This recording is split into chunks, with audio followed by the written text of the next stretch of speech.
In the blazing heart of the Egyptian desert stand towering testimonies of a distant past, the pyramids. Stone giants that have defied not only the passage of time for thousands of years, but also our knowledge. These architectural marvels, built with astounding precision, are not only symbols of a glorious ancient civilization, but also represent one of the most fascinating mysteries history has left us.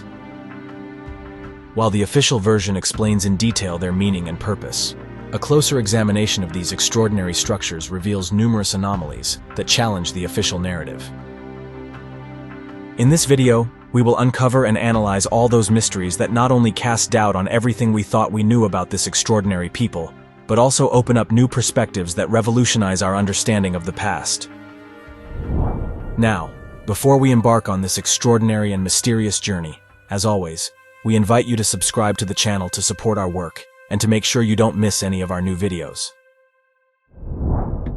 The pharaonic history of Egypt began around 3000 BC and ended in 30 BC, covering a period of approximately 3,000 years. During this time, 31 dynasties succeeded one another, but the construction of the pyramids concerns only a small part of this history. Particularly, the most significant structures were built between the 3rd and 6th dynasties. The architectural evolution of these structures did not follow a linear path, but saw incredible development during the 4th dynasty and then a regression in subsequent dynasties. To understand what we mean, let's examine a chart that shows the construction volumes attributed to each pharaoh from the 3rd to the 6th dynasty. Looking at it, we can clearly see that during the 4th dynasty, construction was significantly more extensive than in other periods. This dynasty, which lasted only 90 years, witnessed the creation of the pyramids of Khufu, Khafre, and Menkaure.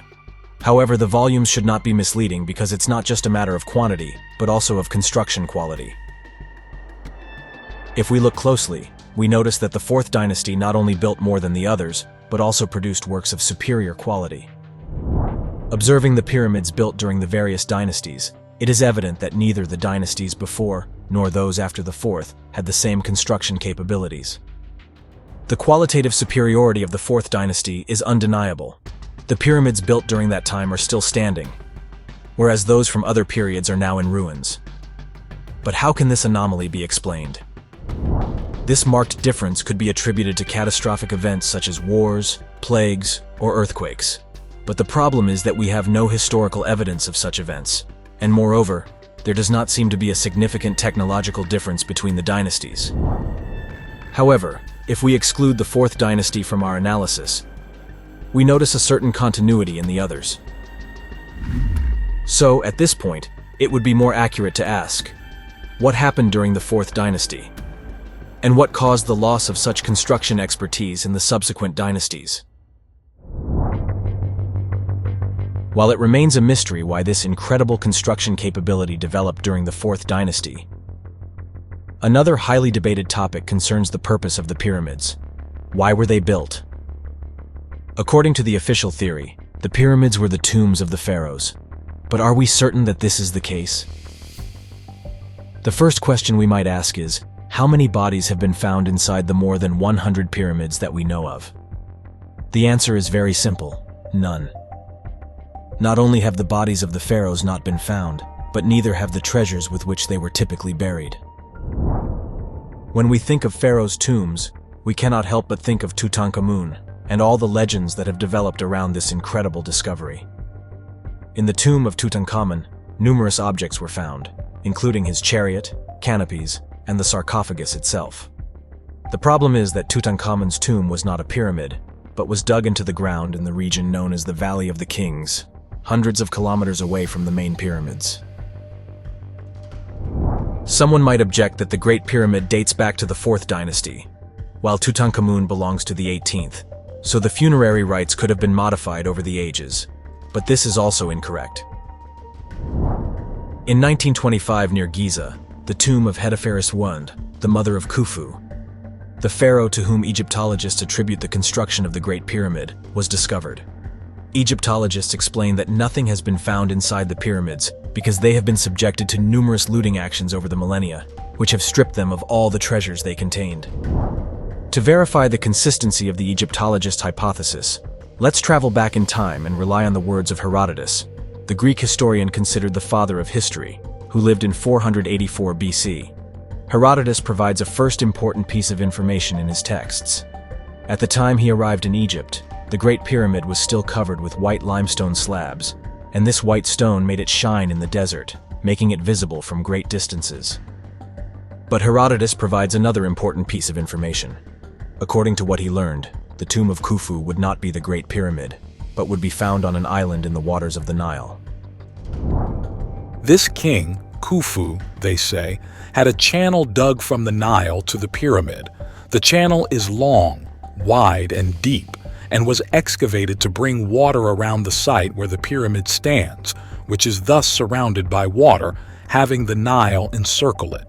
And while the pyramid itself was constructed of white stone, smooth and finely worked, around it was built a terrace of black stone, smooth, resembling the stone of many statues.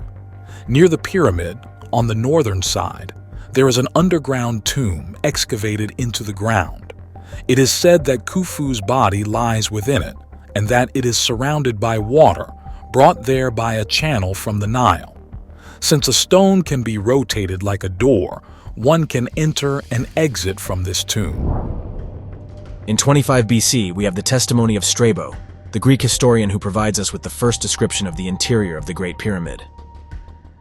The pyramid itself, according to Eratosthenes, has a base of 7 stades and a height of over 6, and its entrance is by a thin stone, which can be lifted by a lever made of a rod, and the entrance leads to an underground passage, inclined for a length of 40 cubits, which leads to an underground chamber.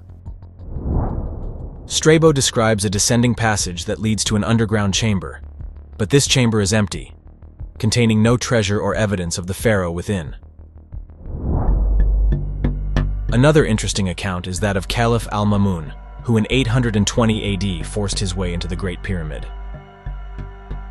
Not finding the entrance used by Strabo, al-Ma'mun decided to create an opening by digging an entry tunnel that, by fortunate chance, intersected the descending passage previously explored by Strabo. Al-Ma'mun also reported finding the underground chamber empty, but he did not give up and continued his exploration, digging another passage through the rock that led him to a new space, what we today know as the Grand Gallery. The Grand Gallery is an ascending corridor, which the Caliph followed until he reached the 2 chambers, later named the Queen's Chamber and the King's Chamber. But again, both chambers were empty. Disappointed by this discovery, al-Ma'mun decided to definitively abandon the search. According to Egyptologists, the Caliph found the rooms empty because they had been previously looted. But at this point, one must ask, if al-Ma'mun had to break through the rock to access the upper chambers, how did the grave robbers manage to reach them? According to the official version, the looters had taken the valuables through a channel called the well shaft. This channel indeed connects the Grand Gallery with the descending passage discovered by Strabo. It is important to emphasize, however, that this tunnel is only 90 centimeters wide, has constrictions that go down to 65 centimeters, and extends vertically for 60 meters. It must not have been easy for the thieves to carry away intact precious objects, which, as found in the tombs of the pharaohs, could be of considerable size. But if we accept the idea that the pyramids were indeed tombs, and that the objects and the body of the pharaoh are missing due to the actions of grave robbers, there is another question that needs to be answered. Why does official Egyptology attribute the construction of 3 pyramids to Pharaoh Snefru? Egyptologists suggest that Snefru was likely dissatisfied with the first 2 pyramids, which perhaps had structural problems, and therefore decided to build a 3rd one. It is difficult to counter this explanation. We can only observe that it is surprising that the pharaoh engaged in 3 such projects, 2 of which were unsuccessful, and that he did this in just 50 years of reign. Another debated issue is why there are 3 burial chambers inside the Great Pyramid, considering that the pyramid was supposed to house only the pharaoh's remains. The hypothesis put forward to explain the presence of the 3 chambers is that of a change in the project during construction. The first 2 chambers, the underground chamber and the Queen's Chamber, would have been abandoned due to changes in the project, and therefore were not completed. However, this hypothesis took a hit in 1992 when engineer Rudolf Gantenbrink using a small robot of his invention, made an exceptional discovery. Evidence supporting the theory of a project change is the length of the air shafts that start from the Queen's chamber. According to Egyptologists, these were left incomplete and therefore extended only a few meters in height. However, Gantenbrink's robot completely refuted this belief, showing once inserted into one of the shafts that they were not incomplete but extended for over 60 meters, even passing above the king's chamber.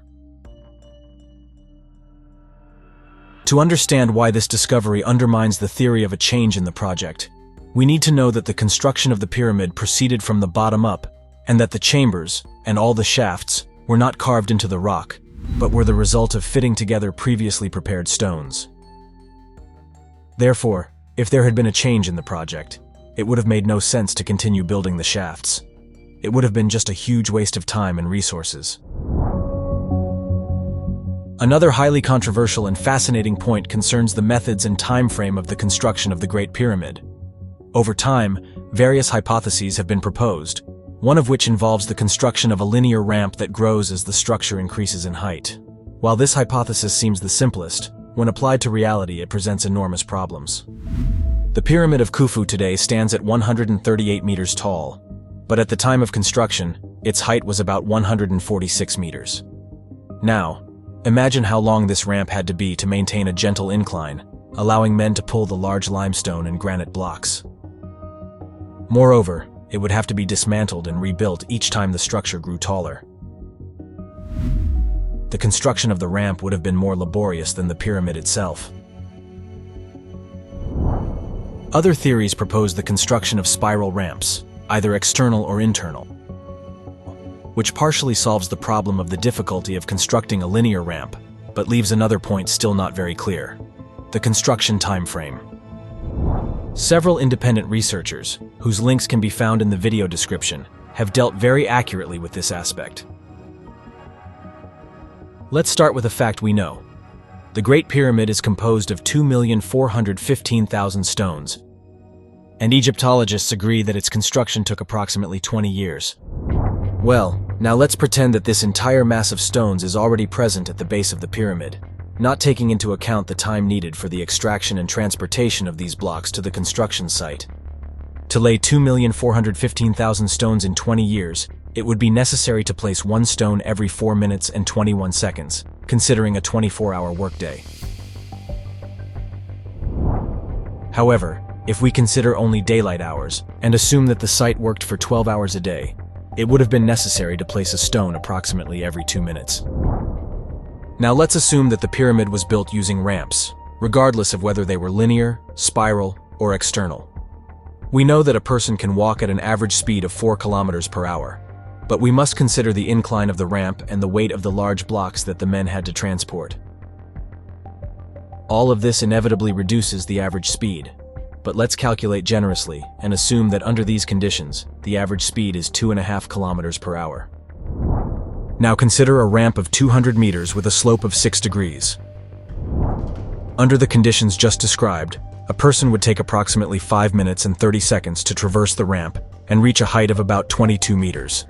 With this simple calculation, we go well beyond the 2 minutes provided according to the previous calculation, and we are considering a linear ramp that reaches 20 meters. But we know that the pyramid is much higher. In addition to this, we are not considering that they probably had to move in narrow spaces, had to turn to go around the pyramid, and we are not considering the environmental conditions, the heat, and the fatigue. Of course, it can be countered that they certainly did not carry just one block at a time, which is true, but how many blocks could they actually move simultaneously, considering the limitations of the ramps and the risk of collapses? Let's now look at a concrete example. In the 1960s, during the construction of the Aswan Dam, 2 temples at Abu Simbel were moved to prevent them from being submerged. This gigantic project required the temples to be divided into stone blocks of 20 to 30 tons each. It took 3 years to complete the work, and in the end, 1,035 blocks were moved. This means that each stone required about 25 hours of work. Now, if we use these figures as a reference and consider only the largest blocks of the Great Pyramid, those weighing between 25 and 70 tons, which represent only 2% of the stones that make up the Great Pyramid, and calculate this for a 12-hour workday. Well, it would take 133 years to place all of them. To this, it could be countered that the temples were dismantled with absolute precision, and this required more precise work. But we must not forget that we are comparing technology from the 1960s with that from 4,000 years ago, and that we are still talking about only 2% of the blocks that would have been needed to build the Great Pyramid. It could also be argued that the pyramids had a higher priority than the temples near the dam, and therefore much more labor could be mobilized for the construction of the Great Pyramid. This is true as well, but are we certain that the hypothesis of this incredible number of men used for the construction of the pyramid is so obvious, and that this would not risk immobilizing an entire country and depleting the pharaoh's treasuries? As we have seen, the methods that enabled the construction of the pyramids are far from being clarified. In fact, there are currently more questions than answers. But there is another important issue to resolve. What were the pyramids used for? What lies hidden in the depths of these extraordinary structures? Recently, the world of archaeology was shaken by an incredible discovery. A Japanese team, led by the renowned Egyptologist Zahi Hawass, revealed the existence of a secret corridor, 30 feet long, hidden in the very heart of the pyramid. The corridor is said to be located above the Great Gallery, and according to Egyptologists, it might be the actual chamber containing the pharaoh's remains, which, as of today, have never been found. If this is undoubtedly a groundbreaking discovery, it pales in comparison to what the two Italian researchers claim to have uncovered. 6 months before the announcement of the Japanese team's discovery, Corrado Malanga and Filippo Biondi published the results of their research in the scientific journal Remote Sensing. Not only did they identify the corridor above the Great Gallery spotted by the Japanese research group, but they also discovered many other rooms, not only inside the pyramid but even as far as 100 meters beneath it. To fully grasp the magnitude of this discovery, we need to start from the beginning, but first, let's make a small premise. In this video, we will not delve into the criticisms that some members of the scientific community have directed at the two researchers. We will simply present their research, focusing in particular on the conclusions that Professor Malanga has drawn regarding the use that an ancient civilization might have made of this incredible monument. Additionally, for those who want to dive deeper and form their own opinion on Professor Malanga's study, you can find a link to the published research in the video description. To carry out their study, Malanga and Biondi used SR, synthetic aperture radar, but applied a small yet ingenious modification to it. As many of you know, SAR is an advanced radar technology that uses radar data processing to create high-resolution images of the Earth's surface. To achieve this, a 20-foot antenna is installed on a satellite, which, by moving along a 7-mile path, simulates the effect of a much larger antenna, allowing for highly detailed images of the Earth's surface to be captured. The radar works by emitting electromagnetic radiation, which, after reflecting off objects, returns to the satellite with detailed information. This system is used for environmental measurements. For instance, it can detect the vibrations of Earth's ice with millimetric precision. SAR is therefore a technology that has been in use for quite some time, but it is not capable of seeing beneath the Earth's surface. So how did the two researchers manage to observe the interior of the Great Pyramid? According to Malanga and Biondi, all it took was a small software modification. With a trick that essentially involved a software modification of the programs used, we were able to put the radar in a position to peer inside the pyramid. Keep in mind that what we do is switch an electromagnetic signal into a phononic sound signal, meaning a vibrational one. So, the more scans we perform, the more signals we emit, and the more information the radar sends back to us. In just a few millionths of a second between scans, we are able to detect the shifts in the material's vibrational displacement. The pyramid thus becomes a transparent object because phonons penetrate materials like granite much better than electromagnetic waves, which cannot pass through it. Thus, thanks to this system and repeated scans, Malanga and Biondi were able to obtain a detailed image of the interior of the Pyramid of Giza, which becomes practically transparent and allows them to view everything it contains. Using this technique, it is as if you have a three-dimensional model of the pyramid, which can be virtually sliced to examine its interior, just like cutting a cake into different slices to inspect its layers. Well, If this is a brief summary of the technology used by the two researchers, let's now focus on what they claim to have found hidden among the large granite blocks of the Great Pyramid. What you see is something incredible. There are at least 2 corridors that start from beneath the pyramid, about 328 feet deep, and rise like the 2 arms of a tuning fork, a stone tuning fork reaching up to ground level. Inside the pyramid, there are 2 rooms, and from these rooms, 2 more corridors rise to about 328 feet in height, where they are joined by a single corridor. From this single corridor, another one branches off, completely surrounding the structure known as the Z, which is located above the chamber commonly referred to as the King's Chamber. This is what the two researchers claim to have identified underground and among the granite blocks of the Great Pyramid. This is undoubtedly a shocking discovery that completely changes what we thought we knew about the Great Pyramid up until now. But why would the ancient Egyptians have built this incredible structure? Professor Malanga has an explanation for all of this. As we have seen, a series of corridors rise from the depths and surround the King's Chamber and the structure called the Z. The Z Chamber, or Z Gallery, is a mysterious structure about which little is still known today. According to Egyptologists, it is not yet clear whether it was the result of a productive process or if it had a symbolic or religious function. Independent researcher Mario Pincherli had already questioned this strange structure years ago and proposed a very different explanation. According to Pincherli, the Z was the crucial point of the Great Pyramid. In fact, the pyramid itself would have been built to protect this granite tower, which had very ancient origins. It is said to have come from Mesopotamia and arrived in Egypt, where it was initially placed above the Pyramid of Djoser, and only later inside the Great Pyramid. For Pincherli, the Z was a place where time and space were altered, a place capable of generating alpha waves that communicated with the frontal lobes of those lying in the sarcophagus inside the King's Chamber of the Great Pyramid. Professor Malanga's theory, which emerged after the discovery of these mysterious structures within the Great Pyramid and underground, in some ways aligns with Pincherli's. According to the professor, the Pyramid of Giza was the House of Life, a place where the pharaoh would go to heal and regenerate.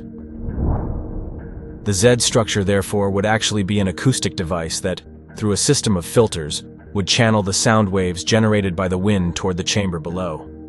These waves, according to various computer simulations carried out by the professor, would be directed precisely toward the head of a person lying inside the granite basin in the King's Chamber. Moreover, according to Professor Malanga, to amplify the healing properties of the low frequencies produced by the granite structure, the Z, the pyramid was filled with water. The sound waves would then be amplified through the water, regenerating or healing the pharaoh and increasing his longevity. The pharaoh, with this vibration, let's call it healing, was regenerated.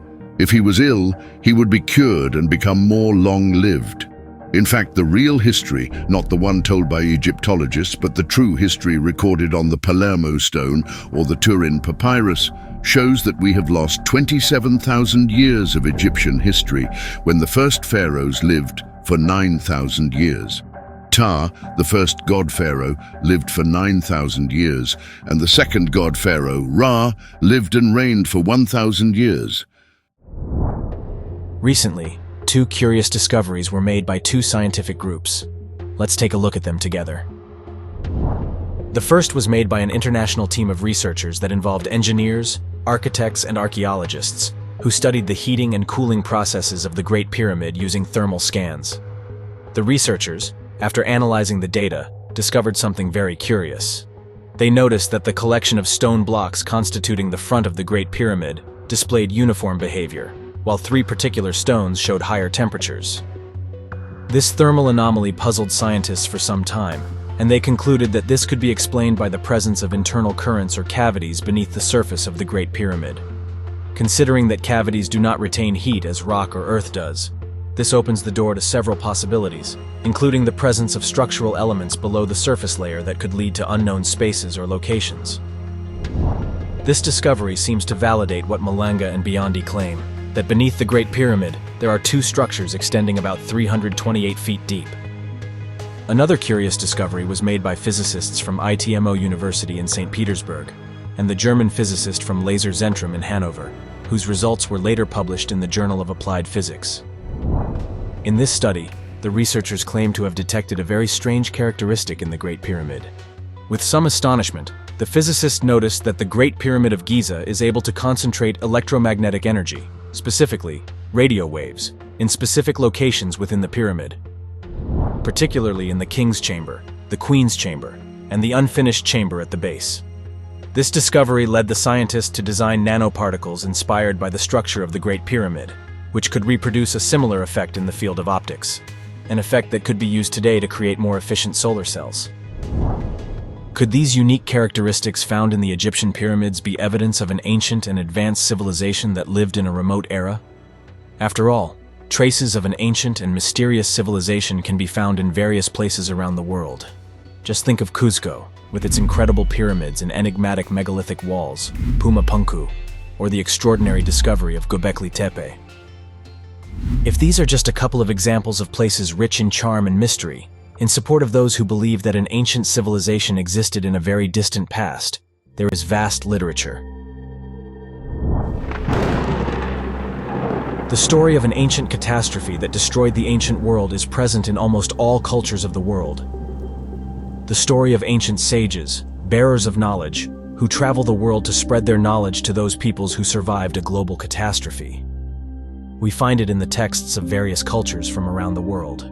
For example, they are called Anunnaki in the culture of ancient Mesopotamia, descendants of Horus in ancient Egypt, or watchers in the populations of South America.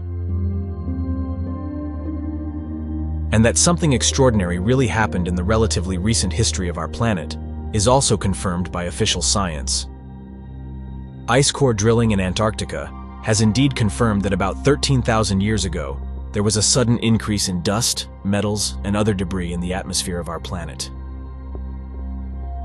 All elements that would seem to indicate an event of great impact like the fall of a large asteroid.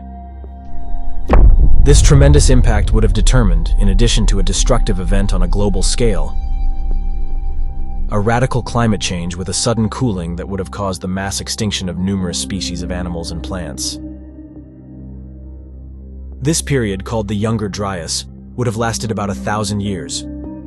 Then suddenly, for a still unexplained event, in the following 100 years, the climate would have warmed up and stabilized at today's levels. So, if an advanced civilization existed before these tragic events, would we find traces of it today? As we mentioned earlier, if we look at ancient texts, we actually find various references and clues that suggest that all this could have been possible. An ancient civilization could indeed have been destroyed by these terrible events, but it did not completely extinguish. The survivors traveled the world and tried to transmit their knowledge to all those less evolved peoples who had survived the catastrophe. We find testimonies of this kind, as we know, in the ancient testament of Christian tradition, in mythology and sacred Indian texts, in the Sumerians, and in the myth of Atlantis mentioned by Plato. In the Ramayana, the sacred Hindu text, we indeed find written, "The sky turned red, and the earth trembled. A deluge of fire fell from the sky. The whole world was destroyed." We find the same thing in the Popol Vuh, the Maya traditions book, where the destruction of the first world is narrated. There came a flood that destroyed the earth. The sky darkened and the earth trembled. Men dispersed and their language became confused. If these are just two examples of the mythological tradition of two ancient world cultures, we find testimonies of comets, extinct animals, and floods in rock art representations from around the world, such as in France in the Lascaux cave, in Val Camonica in Italy, in the petroglyphs of Sego Canyon in the United States, or in some pillars found at the site of Göbekli Tepe in Turkey. The precise dating of these engravings is uncertain, but their association with the Younger Dryas era is based on factors such as style, content of the engravings, and dating. Some of these engravings have indeed been dated using radiocarbon dating techniques and have provided a precise age of their creation, which perfectly coincides with the period of the Younger Dryas. As we have just seen, testimonies that tell of a civilization preceding the known ones are numerous, as is the representation of a catastrophic event that put an end to this civilization. But as we said at the beginning of the video, today our research focuses on the analysis of those technological markers that prove the existence of superior technology, in times when it was not possible for this to be widespread. So let's go back to Egypt and head to Saqqara. At Saqqara, we find the Djoser Pyramid, which is considered by Egyptologists to be the oldest surviving Egyptian pyramid to this day. The pyramid is located northeast of Memphis, the ancient capital of Egypt, and according to official reconstructions, it would date back to the 3rd dynasty, around 2686 BC. Saqqara is also famous for the Serapeum, an underground temple dedicated to the god Apis. Inside the galleries below the temple, enormous sarcophagi made of granite blocks weighing up to 70 tons have been found. These were discovered in 1851 by Auguste Mariette, a French archaeologist, and according to official reconstructions, the sarcophagi were supposed to contain the bodies of embalmed bulls. But in reality, nothing has ever been found inside them, and the site remains shrouded in mystery to this day. But the sarcophagi of the Saqqara Serapeum are not the only mystery present at the site. Something much simpler and in some ways banal puts Egyptologists' reconstructions in crisis and could represent that technological marker we are searching for. We are referring to the vases of Pharaoh Djoser, a collection of about 40,000 vases that the ruler of the Nile country, famous for the stepped pyramid of Saqqara built for him by the architect Imhotep, would have put together around 2800 BC. But what is so special about these vases? Before analyzing the technical data that make these artifacts unique, it is essential to remember that throughout its history, humanity has predominantly shaped vases using malleable materials such as clay, terracotta, and blown glass. In some cases, more resistant materials have been used, such as alabaster, which however remains relatively easy to work with. Generally, artisans have used the lathe to give the vases their characteristic rounded shape that we all know. The peculiarity of these artifacts found at Saqqara is that they are not made with this type of materials. But most of them are made of granite and even diorite, and this, which may seem like a trivial detail, completely changes the issue. To understand the importance of the matter, we must resort to the Mohs scale, that is, the scale that classifies the hardness of stones. This scale was devised by the German geologist Friedrich Mohs in 1812 and uses 10 reference minerals, each of which can scratch minerals with lower hardness and can be scratched by those with higher hardness. Hardness in this scale is defined by how a mineral can resist abrasion or deformation and ranges from the lowest value of 1, corresponding to talc, to the highest value of 10, attributed to diamond, the hardest known natural mineral. The scale follows this order, from softest to hardest we find talc, gypsum, calcite, fluorite, apatite, orthoclase feldspar, quartz, topaz, corundum, and finally diamond. Diorite, which is the material used to make the vases found in Djoser's collection, is between the 6th and 7th positions on the Mohs scale. To get an idea of the hardness of the material these vases are made of, just think that steel is at the 4th position on this scale. This means that a steel tip is unable to scratch diorite. Clearly, we are talking about hardness and not resistance. It must be clear that if we hit a diorite vase with a hammer, it breaks into 1,000 pieces, whereas this does not happen for an object made of steel. So hardness is another thing, and in the case of diorite, even today we would have difficulty making similar artifacts. Diorite, or even granite, is often used to make statues or sculptures, but making a vase, although it may seem simpler, is a much more complex operation. If it is already complicated to work with these materials from the outside, working with such hard materials from the inside, think inside a vase, is almost impossible. If, as for Djoser's vases, they appear with a narrow and elongated neck while the body is wide, even today it is impossible to understand how a primitive people could have worked them. The only possibility is that tools equipped with tips or brushes made of quartz, emerald, or diamond were used. According to archaeologists, however, the ancient Egyptians, who lived thousands of years ago, did not have such advanced tools. Furthermore, for vases characterized by a very narrow neck or a body particularly wide compared to the neck, even this technique would not have been applicable.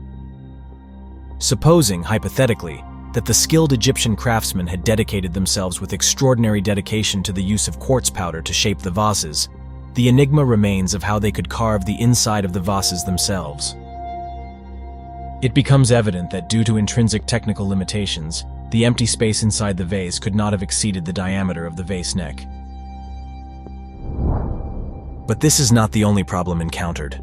Observing the vases, it is noticed that they have a perfect roundness, like that given by master potters using the lathe. But achieving such perfect roundness by sculpting stone is an impossible task. In addition to this, what is also surprising are the extremely thin incisions that, according to the opinion of many experts, would have been made with tiny tips of an incredible size of 0.12 millimeters. In short, Djoser's vases are an extraordinary puzzle, and at this point, it is inevitable to ask why the ancient Egyptians made everyday objects with such hard and difficult to work with stone. Did these objects have purposes and uses unknown to us that required the use of this material?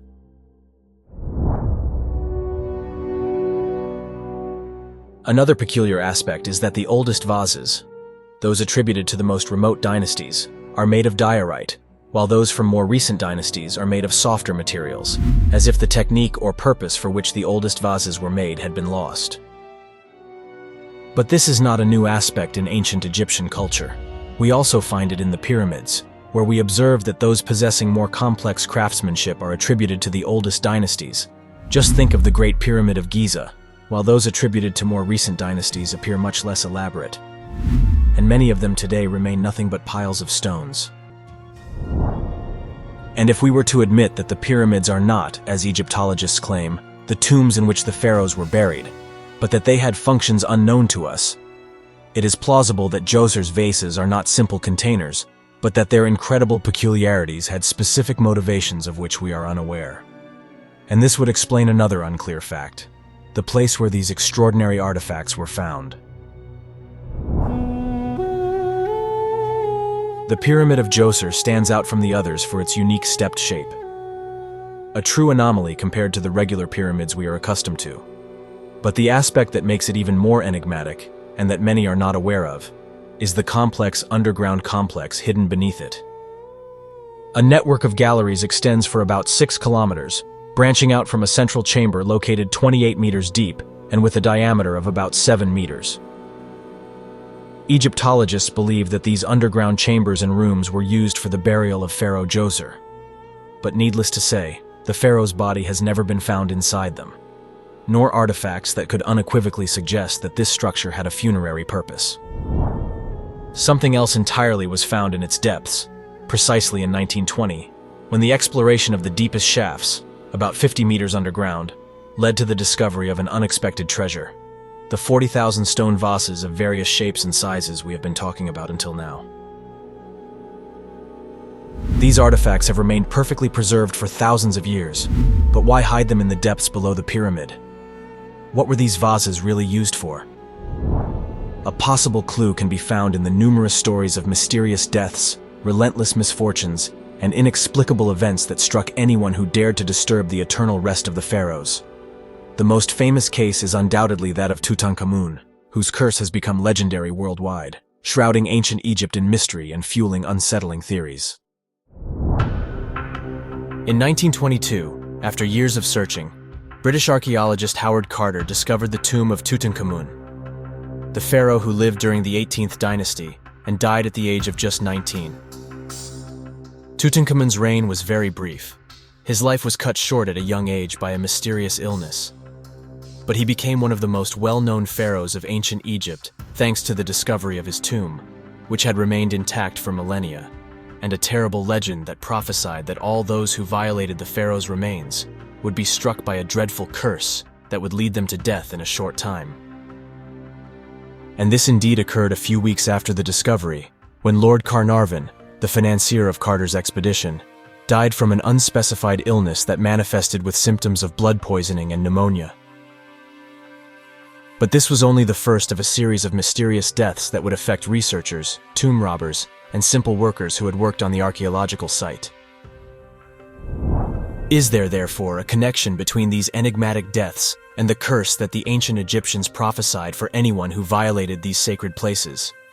According to researcher Ross Fellows, yes, and the cause would be attributed to radiation poisoning that affected all those who participated in the discovery of Tutankhamun's tomb.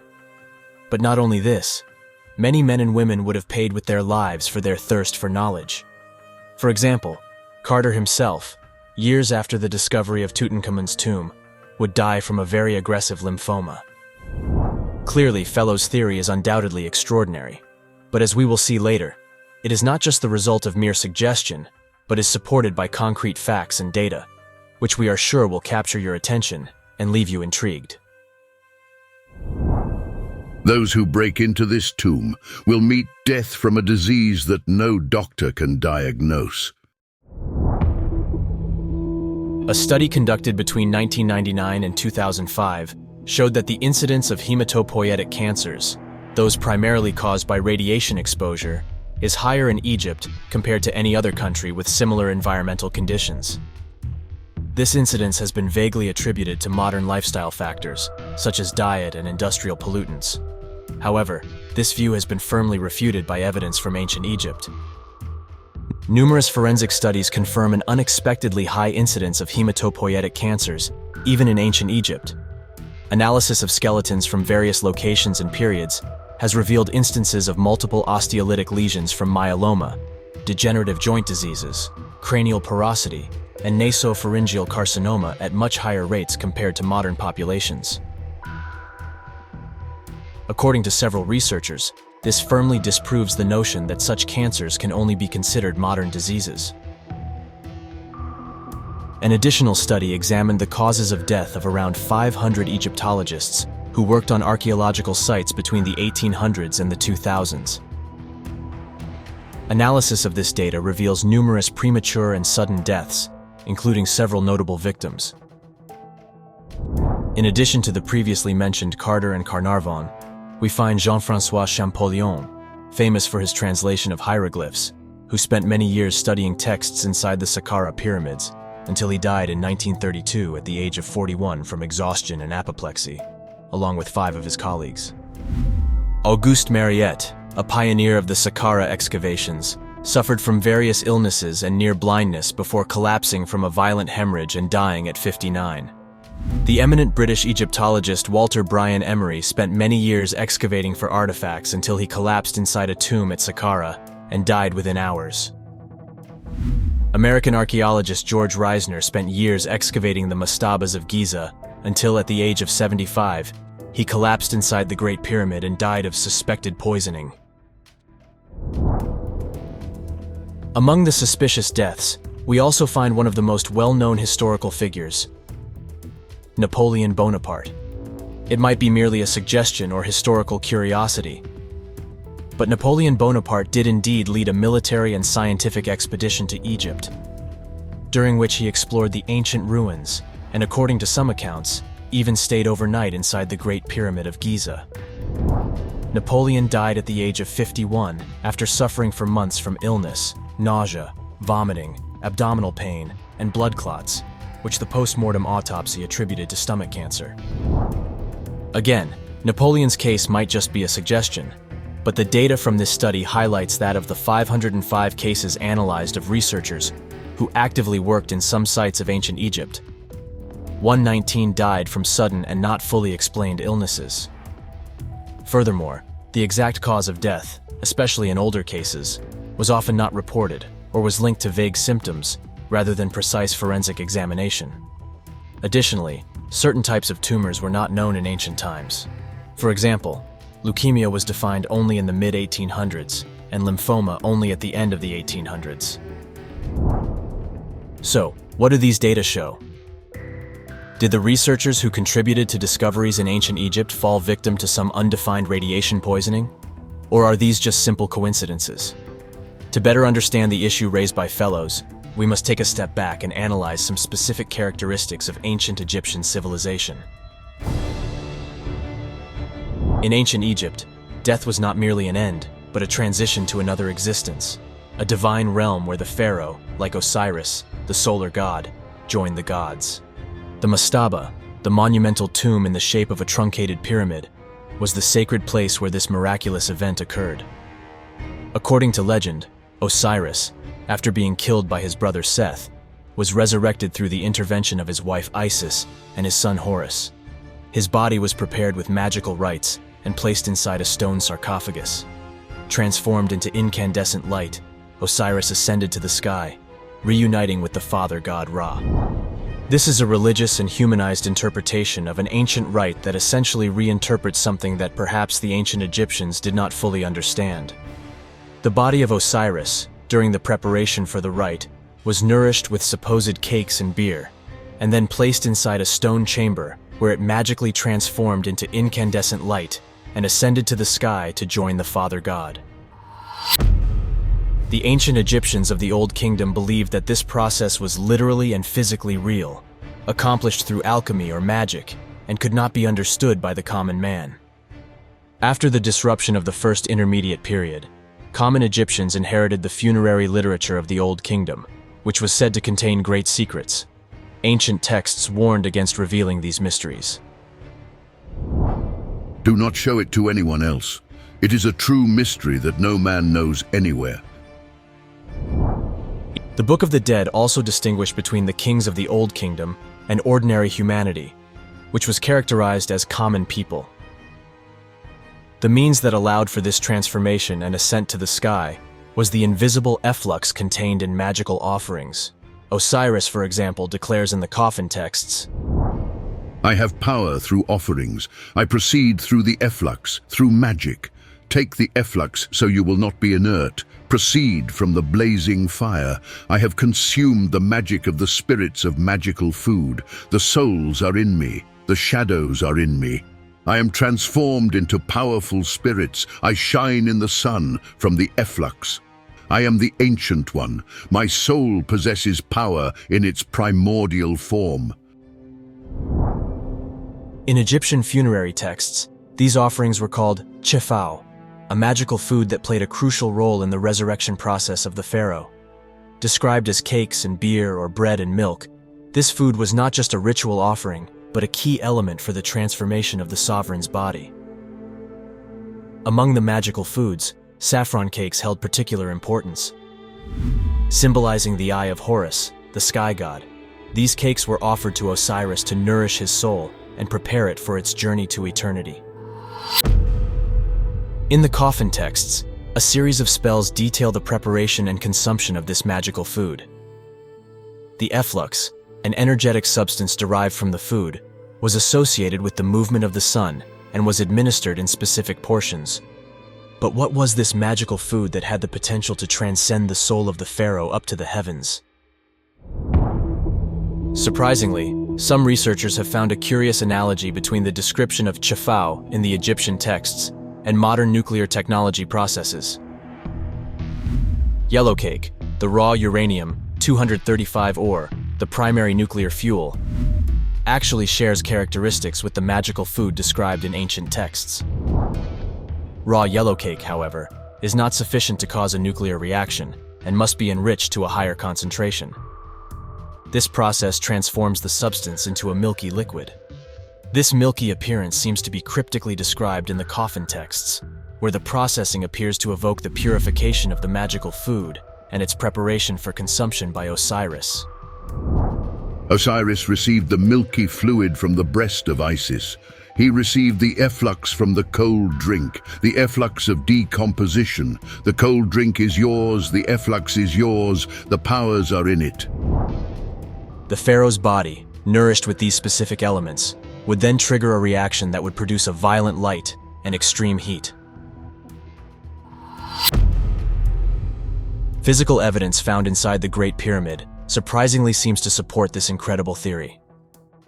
The internal walls of the king's chamber were initially reported as polished marble because they reflected the light from the explorers' torches. But it was later understood that they were actually vitrified granite due to an extreme heat source. The stone sarcophagus is made of ordinary gray granite, but its surface has an unnatural dark brown color, as if it had been baked by intense heat, and the edges show signs of melting. According to some scholars, this heat might have been generated by a nuclear reaction triggered by the chefao. This uranium-based technology would also have produced radioactive waste that would need to be managed through burial, for which there is textual and physical evidence of its existence. For example, in Egyptian legend, it is said that upon Osiris's death, pieces of his body were enclosed in a lead-lined coffin and buried deep underwater. This description is consistent with the structure of the so-called Osiris tomb at Giza, adjacent to the pyramids, which consists of a vertical shaft 98 feet deep filled with water, at the bottom of which was a sarcophagus of dacite weighing about 44,000 pounds. The basalt coffins on the second level, at about 66 feet deep, were examined with a Geiger counter and found to be intensely radioactive, especially inside. Also at Giza, specifically in the basement storerooms in the Valley of Chephren and the second level of the Osiris tomb shaft we just mentioned, unusually high levels of radiation have been detected. Meanwhile, in various underground tombs at Saqqara, a gas called radon, emitted during uranium decay phases, has been identified. These levels of radiation, considered higher than normal background radiation, suggest that these sites could have been used for the storage of radioactive waste and call for further analysis of the area. This thesis also appears to be supported by the Book of the Dead, which clearly states that Osiris's body, or rather what remained of it, should be considered waste material and warns humanity to stay away from these remains as they would contain harmful spirits. Fellows' research is astonishing, but does not stop here. It seeks further evidence and analyzes the mastabas, the monumental tombs used during the early phases of Egyptian civilization. The mastaba tombs of ancient Egypt are an intricate enigma and apparently have nothing of what we might expect from a burial. No mummies, no skeletons, no elaborate funerary goods. Initially, they were just simple pits in the ground. Over time, they evolved into actual monuments, elevated rectangular structures with 2 internal rooms and a deep shaft leading to an underground burial chamber. But the strangest thing is that these mastabas were all identical. No matter how important the deceased was, their tomb always had the same exact appearance. And there were no decorations either, at least at first. Only simple, unadorned stones. Archaeologists have found everything in the mastabas: statues, everyday objects, even votive offerings, but not a trace of a mummy, skeleton, or bone. Where have the bodies gone? The etymology of the term mastaba might provide further clues. In Arabic, mastaba means bench or banquet, a term derived from early European archaeologists who used names from local workers. However, the shape and function of these structures do not resemble a bench at all, which led researchers to investigate further. They discovered that mastaba might derive from the ancient Persian word benk, meaning bunker or vault. This term better fits these structures, which appear to feature underground spaces and hidden chambers. Moreover, bent refers not to a bench in the sense of seating, but to a secure place for storing something valuable or dangerous. The primary and original function of Egyptian mastabas was to store large quantities of offerings in ceramic vessels for a very long period. Over time, the belief developed that these offerings, such as beer or wine, were intended for religious rituals to appease the gods or assist the deceased in their passage to the afterlife. This interpretation, however, was influenced by later religious practices and Euro-Christian Egyptologists, who mistakenly interpreted depictions of processions as funerary ceremonies. In reality, the original offerings were not beverages and were not ceremonially presented on an altar, but were simply accumulated in underground chambers. An emblematic case is the mastaba that once stood at Saqqara and was later extended into a much larger, multi-layered structure known today as the Step Pyramid of Djoser. During the reign of Pharaoh Djoser, thousands of jars were transferred from Abydos to Saqqara to a new repository located beneath the Step Pyramid.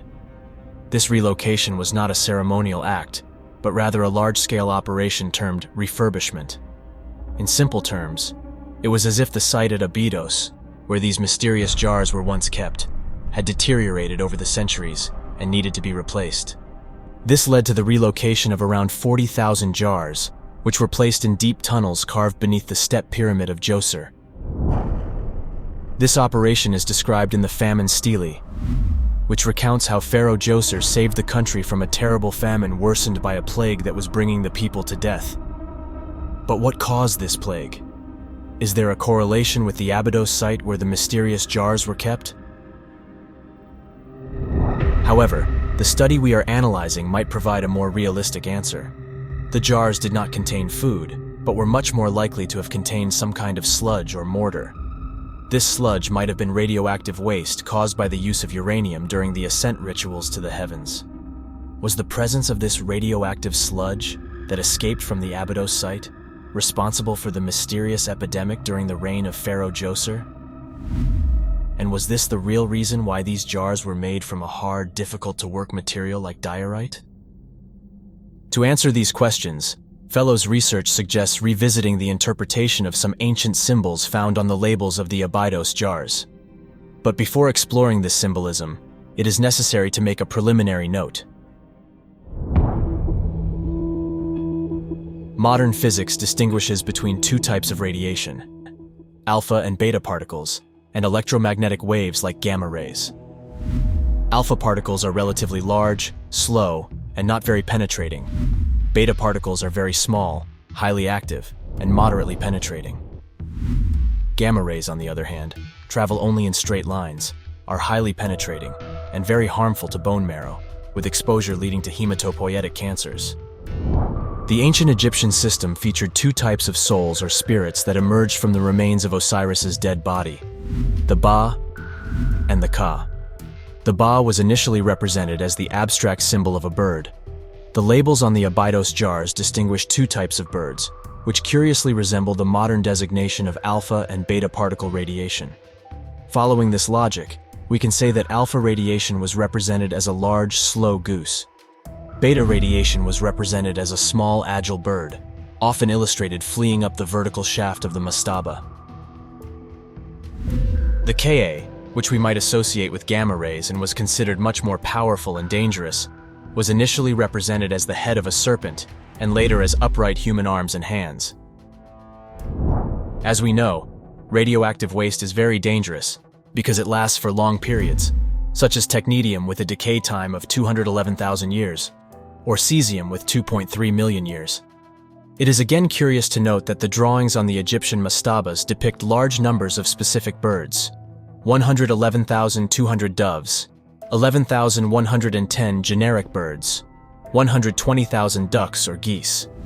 These large numbers of birds suggest the existence of a code indicating the expected lifespan of all the waste stored in the mastaba shafts. Another interesting fact is that in the mastaba, the burial chamber was offset from the shaft, as if to limit the escape of gamma rays, which, as we have seen, travel only in straight lines. The murals of the mastaba also depicted smaller Ba birds fleeing up the vertical shaft. In the elevated cover, the internal chamber was positioned directly above the underground burial chamber, the shortest distance to detect possible gamma ray leaks. This chamber contained a K symbol, indicating it was for the Ka. The chamber was also ventilated by small holes placed high up and was used to house live birds that acted as canaries in the mines to detect possible K leaks. Numerous texts refer to the continuous delivery of live birds to the mastaba, probably sacred ibises. For example, the historian Josephus Flavius recorded that the ancient Egyptians used caged ibises to detect evil serpents. Birds, as we know, are known to be extremely sensitive to radiation. Following all these clues, we can hypothesize that the mastaba was designed to safely store and manage radioactive waste for millions of years. Its structure and operation, indeed, appear to be the result of profound knowledge of radioactivity and its dangers.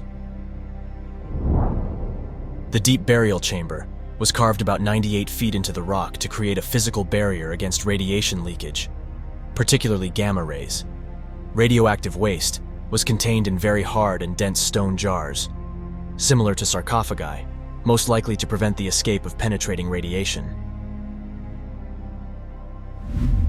The contents of the jars were semi-solid sludge, mortar, or plaster. This strategy aimed to physically immobilize the radiation source, preventing the formation of hotspots or the leakage of radioactive liquids. The second outer chamber contained a sort of shelf used for presenting food offerings. This was a second ingenious strategy for detecting the presence of sterilizing gamma radiation. If the food placed on the shelf did not decompose normally, It was a clear sign of dangerous radiation.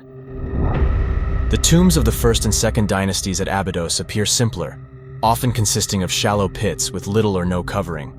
As various pieces of evidence suggest, it was this lack of protection that might have led to radioactive leaks. Supporting this, several Egyptian texts mention Abydos as the site for the refinement and enrichment of magical efflux, suggesting that radioactive materials might have been manipulated at this location.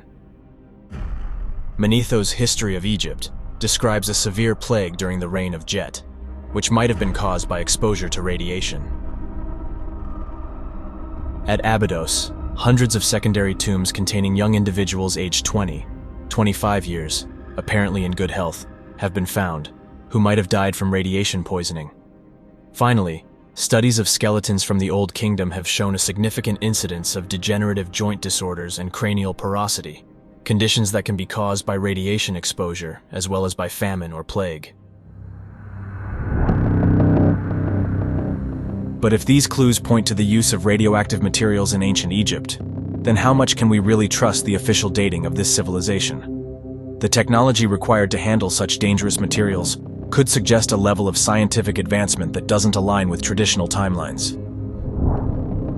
In the early 20th century, a series of archaeological excavations brought the world's attention to Egypt. In 1923, in the Valley of the Kings on the Nile's west bank across from Luxor, the tomb of Pharaoh Tutankhamun was discovered. This discovery, made by British archaeologist Howard Carter after years of fruitless searches, revealed an intact burial chamber filled with precious artifacts preserved for over 3,000 years.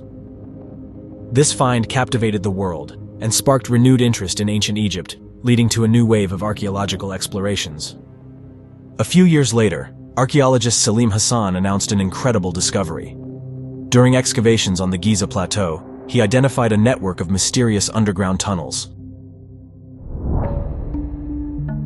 Hassan's excavations at Giza were among the most extensive ever conducted in the region, leading to the discovery of the tomb of Queen Hetepheres, mother of King Khufu, the builder of the Great Pyramid. The tomb contained significant artifacts, including a small statue of the Sphinx. He also uncovered the remains of a small city, initially housing the workers who built the monuments, and later the priests who served the tombs and temples. Notably, Hassan discovered a deep well, called the Water Shaft or Osiris Shaft, in the causeway connecting the Sphinx to the Second Pyramid. This well starts in the underpass or covered passage beneath the causeway and leads to a wide corridor with another shaft at the end. This second shaft descends into a rectangular chamber with multiple niches containing sarcophagi. These niches held successive and invasive burials from the 26th dynasty. In one of the niches, a third shaft descended even deeper to another level. At the base of this shaft was a chamber almost entirely submerged in water. Hassan tried unsuccessfully to pump out the water for 4 years before giving up. However, the water was clear enough to see that the submerged chamber contained the remains of 4 pillars with a large sarcophagus in the center. Hassan's work proved beyond a doubt that the Sphinx was not just a standalone statue, but part of a much larger complex that included temples and other mysterious underground structures. This discovery was widely reported in the press at the time, but suddenly and without warning, the media coverage ceased. Egyptian authorities diverted attention to other initiatives, and archaeologists returned to focusing on tombs and treasures. Why did investigations into these significant discoveries stop? According to some researchers, there was a deliberate effort to cover up findings because what lies beneath the Giza plateau could change everything we think we know about this ancient civilization. But what could be so earth-shattering under the desert sands? To understand this, we need to take a step back and look to ancient Greece. There I saw 12 palaces arranged regularly, interconnected by terraces and positioned around 12 chambers. It is hard to believe that they are the work of human hands. The walls are covered with carved figures, and each courtyard is exquisitely built in white marble and surrounded by columns. Near the corner where the labyrinth ends, there is a pyramid 140 feet high, adorned with large carved figures of animals, and featuring an underground passage through which it is possible to enter. I was credibly informed that the chambers and underground passages connect this pyramid with the pyramids of Giza. These are the words that Herodotus, the Greek historian considered the father of history, uses to describe this mysterious place, of which no trace remains today. It was a place used to store and preserve countless texts and ancient scrolls, which, according to testimonies, contained all the ancient knowledge of the Egyptian people. But Herodotus is not the only witness to these incredible structures. Iamblichus of Chalcis, a Syrian philosopher who lived in the 3rd century BC, provides a detailed description of a passage that, through the body of the Sphinx, would lead to the Great Pyramid of Giza. This entrance, now blocked by sand and debris, can still be traced between the Sphinx's front paws. Previously, it was sealed by a bronze door, which could only be operated by the Magi. It was protected from the public, and a kind of religious fear preserved its inviolability better than any armed guard could have. But there are numerous accounts of these ancient and mysterious underground places. For instance, the Roman historian Pliny, writing in the 1st century AD, mentions that beneath the Sphinx lies the tomb of a prince named Harmachis, which contains a grand treasure. Interestingly, in various ancient texts, the Sphinx was once identified as the Great Sphinx Harmachis, and was associated with the Egyptian god Harmachis. The 4th century Roman historian Ammianus Marcellinus writes, The inscriptions that the ancients carved on the walls of some underground galleries indicate that these passages were constructed deep underground to preserve ancient wisdom, lost in the Great Flood. Even more extraordinary is the testimony of the Arab historian, geographer, and encyclopedist al-Masudi, who lived between the 9th and 10th centuries AD. Al-Masudi writes that the underground galleries beneath Giza contain mechanical guardian statues placed to defend the structure and its precious contents. The written accounts of wisdom and achievements in various arts and sciences were deeply hidden, intended to remain as records for the benefit of those who could understand them in the future. At this point, we cannot help but ask ourselves what is real in these accounts. If they are merely the products of these renowned authors' imaginations, why have many historians discussed them over the years? To try to answer this question, we need to jump forward in time to the early 1990s. In 1991, an expedition led by Egyptologist John Anthony West and geologist Robert Schoch set out to the Giza plateau to examine the possibility of hidden chambers beneath the surface. Using sophisticated seismic equipment, the research team sent sound waves deep into the ground near the Sphinx, and the returning vibrations revealed the presence of unexplained anomalies in the soil. The analysis suggested the possibility of hidden cavities and vertical shafts extending deep into the ground. This discovery generated great excitement and questions. Where could these cavities lead? What secrets might they access? The possibility of uncovering buried chambers, or even an entire underground complex, fueled the expedition's enthusiasm and captured the world's interest. However, before these questions could be answered, the Egyptian authorities, led by Chief Inspector of Antiquities Dr. Zahi Hawass, intervened to halt the research, deeming it speculative and unscientific. Yet, the idea that something significant might be hidden beneath the Giza plateau was confirmed a few years later by another Japanese research team. With the cooperation of Zahi Hawass and the Egyptian authorities, they conducted a new study using radar technology and thermography. This study also confirmed the presence of significant anomalies beneath the Sphinx, suggesting the existence of cavities and underground chambers.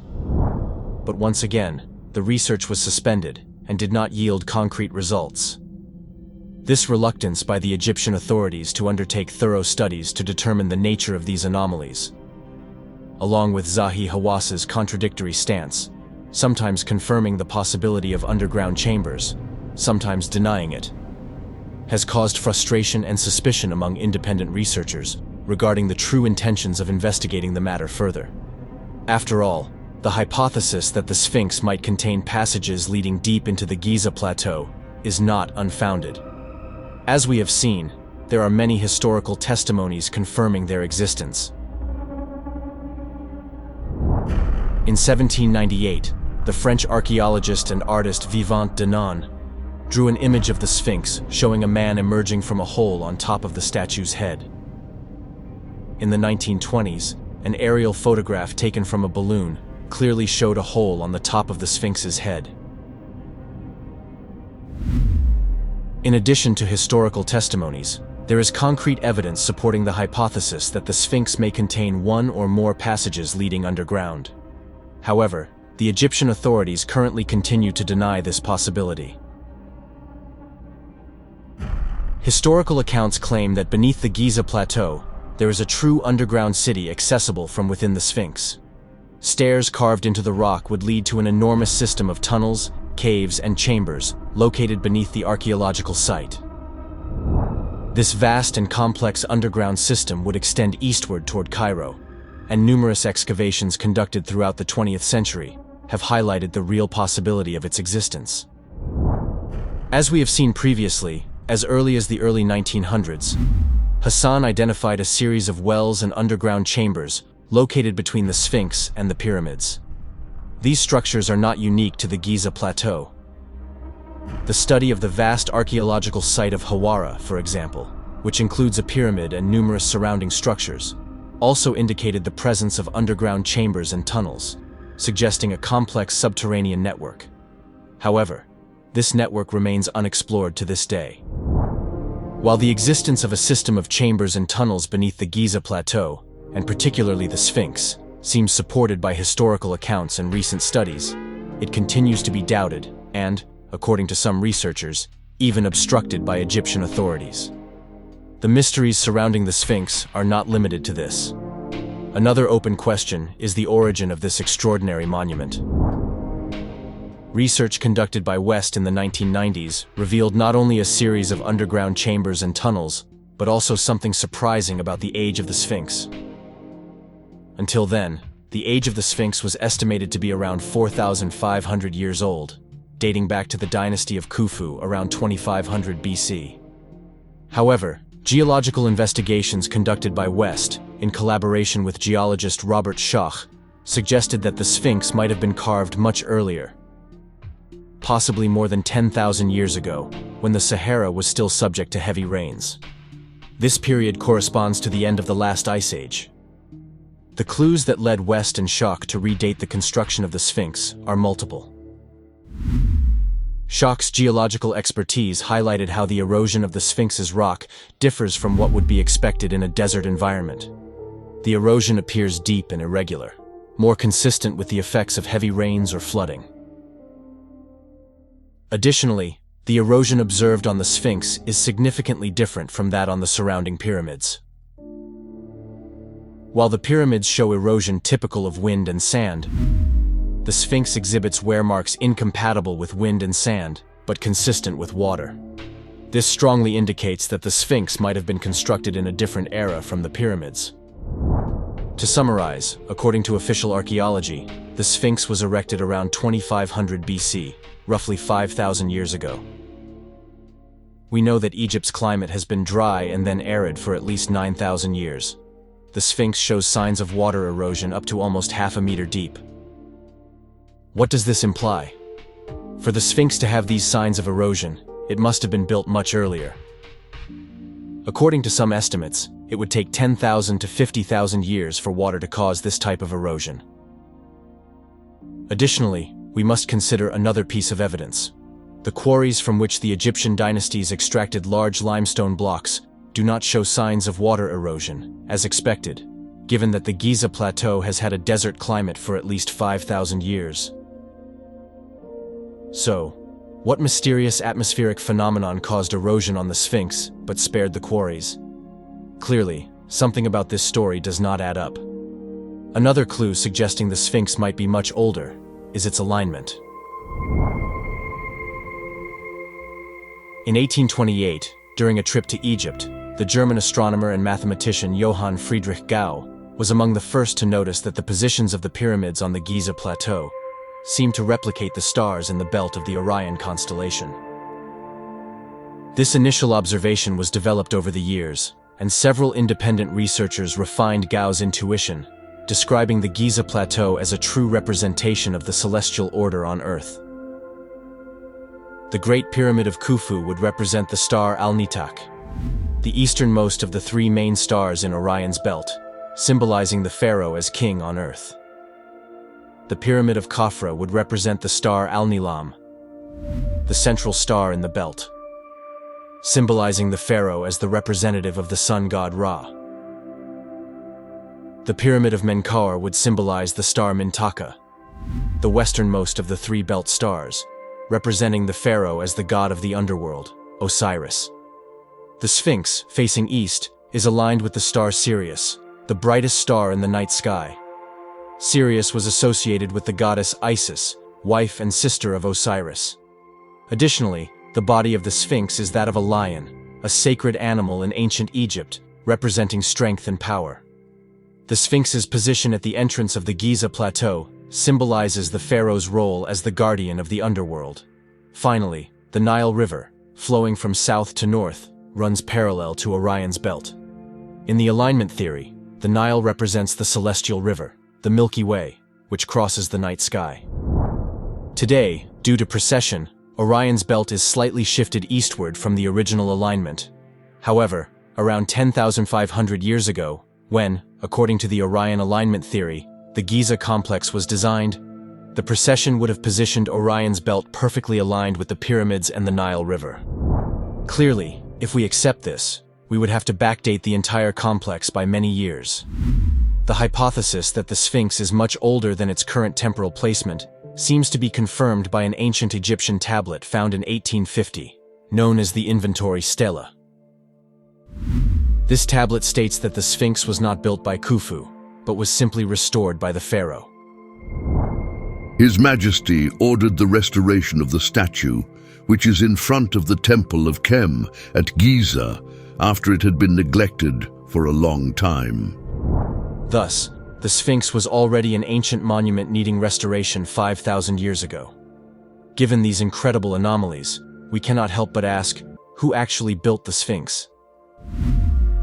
If what we have presented so far are well-defined elements that anyone can analyze, to continue our story and attempt to answer this question, we must venture further and make some hypotheses. The Sphinx appears to have been erected by an ancient civilization that lived during the last ice age. If we accept what is written in the Temple of Edfu and some historical accounts from ancient Greece, this civilization originated on a mysterious island in the Atlantic Ocean, a place that was wiped out by a cataclysm. Those who follow our work know that we have discussed this hypothesis in several videos available on our channel. Looking at the civilizations that significantly influenced Egyptian culture, we find the Sumerians. Sumerian mythology speaks of divine beings, the Anunnaki, who descended from the sky and possessed great knowledge and advanced technology. Some researchers believe these beings described in mythology were not gods, but rather a starfaring people with advanced technology who came to Earth in search of natural resources to develop their civilization. It is fascinating to read some Sumerian texts like the Epic of Gilgamesh, which mentions the existence of large underground cities accessible through tunnels hidden beneath the sand, or the existence of beings like the Huwawa, gigantic beings with lion heads and terrifying appearances tasked with guarding sacred places. The description of these beings cannot help but remind us of the incredible account of the Arab historian al-Masudi, whom we mentioned earlier, and the fearsome mechanical statues guarding the underground chambers of the Giza plateau. I have seen things that I cannot describe for fear of causing doubt about my sanity, but I have seen them. The depiction of beings with lion heads is not new in ancient Egypt. Some researchers believe that the original head of the Sphinx was that of a lion, and that it was modified over the years. Could there be a connection between these facts? Clearly, we don't know for sure. However, what we do know is that the ancient origins of the Sphinx open up fascinating and unprecedented scenarios. Who built it? An advanced civilization erased by a catastrophic event? Or is it evidence of an ancient contact with a starfaring people? And finally, what lies hidden beneath the Giza plateau? Our hope is that new excavations and research will unveil the mysteries not only of these enigmatic structures, but also shed light on an ancient civilization that seems to have disappeared without a trace. many questions remain unanswered, and many elements deserve further investigation. But now, we are truly curious to hear your opinions and suggestions. If you enjoyed the video, don't forget to subscribe to our channel to support our work. Until the next story.